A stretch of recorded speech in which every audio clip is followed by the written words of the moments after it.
Bienvenidos a Colombia de la Paz. Hoy hablaremos sobre el acuerdo de paz con las FARC, un proceso que marcó la historia del país. Para ello nos acompañan unos invitados, los cuales son Saray, Camila y Andrés.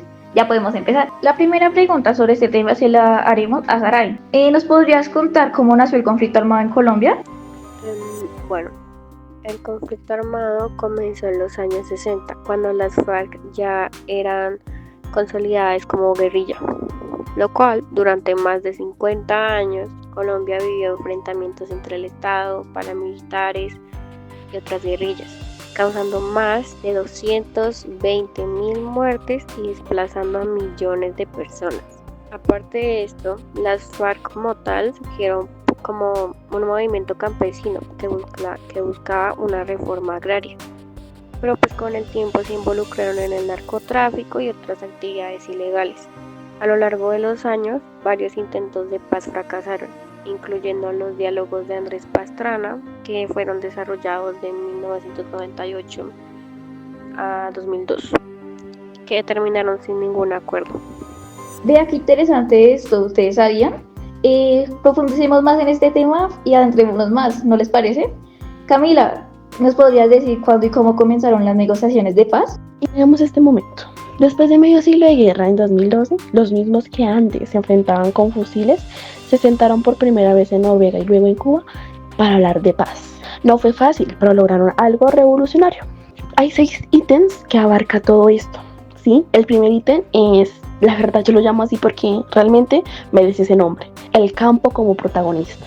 ¿Por qué? Porque las tierras abandonadas por la violencia empezaron a renacer con nuevas oportunidades para que los campesinos que antes sufrían ya no sufrieran más, que antes conocían el miedo ya no conozcan el miedo.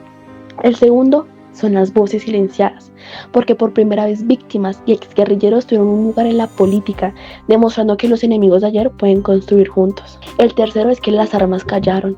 En 2016, miles de fusiles se convirtieron en chatarra bajo la mirada de la ONU. El sonido de los disparos fue reemplazado por el murmullo de la esperanza. El cuarto fue que más café, menos coca. Familias enteras cambiaron los cultivos que los condenaban por proyectos legales que les devolvieron la dignidad por primera vez. El quinto es la verdad que sana.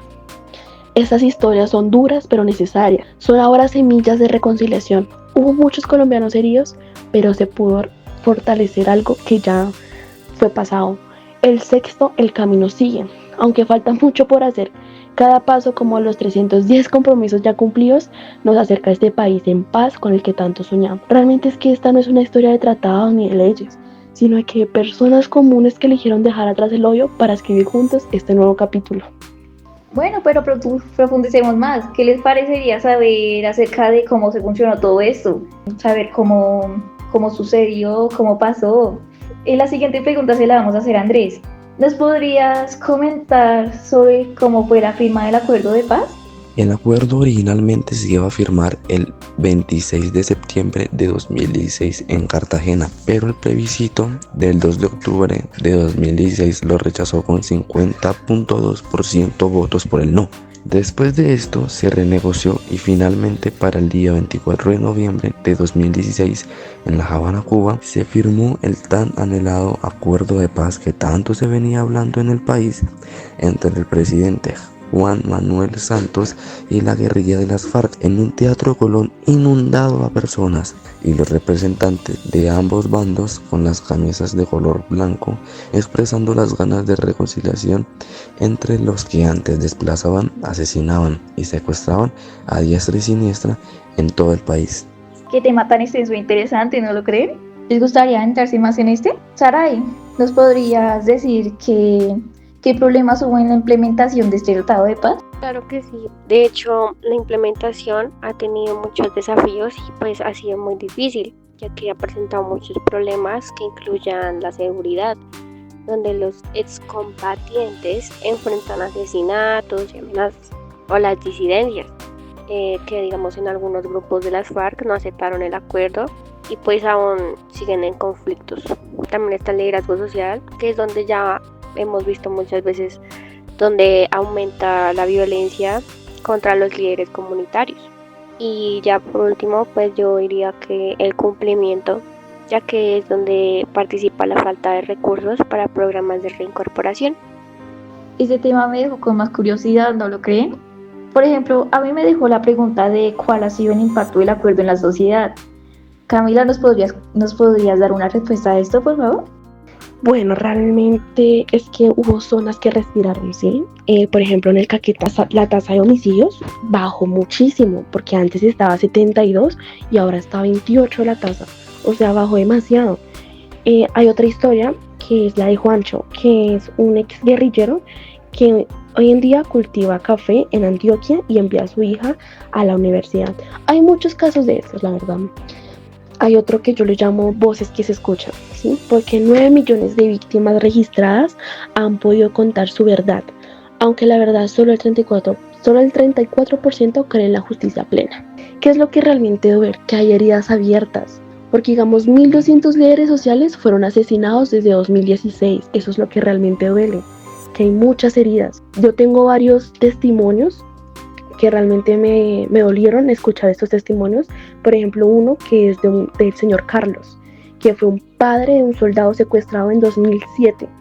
Y él dice, no quiero saber, no quiero que me pidan perdón, yo lo que realmente quiero es que me digan dónde está mi hijo. Hay otra, una señora, se llama doña Mercedes, que fue maestra en Toribio o Cauca, donde la guerra dejó 3.000 desplazados. Ella decía, antes nos escondíamos de los combates. Hoy discutimos en el pueblo si el acuerdo fue justo. Es incómodo, pero es progreso. Escuchar estos testimonios duele. El tiempo es corto, pero aún me queda una duda. Andrés, ¿nos podrías dar tu opinión y sobre lo que piensas acerca del futuro de la paz en Colombia? La paz es un proceso largo en Colombia que siempre ha sido un tema concurrido en nuestro país.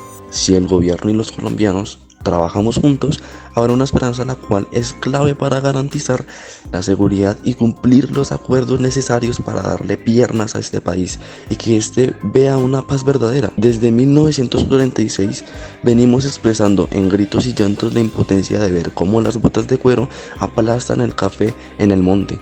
Ahora, avancemos con personalidad y pongámonos las pilas como sociedad y más como país. Ya no nos podemos levantar oyendo todos los casos de violencia en las noticias y tener el sentido tan mediocre y conformista como sociedad de normalizar estos sucesos. Podemos esperar a futuro un país más civilizado con una violencia menos frecuente, pero no nula. Todavía nos queda mucho para aprender sobre este tema, pero por hoy eso ha sido todo. Muchas gracias por su atención y espero que nos volvamos a ver en una próxima ocasión.